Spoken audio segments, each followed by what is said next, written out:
Самый эмоционально сложный кейс в твоей практике?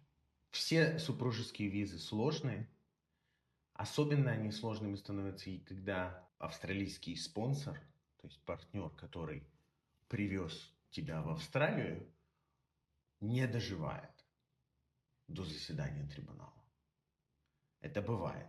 Все мы люди разные, у нас у некоторых людей разница в возрасте, мы все болеем.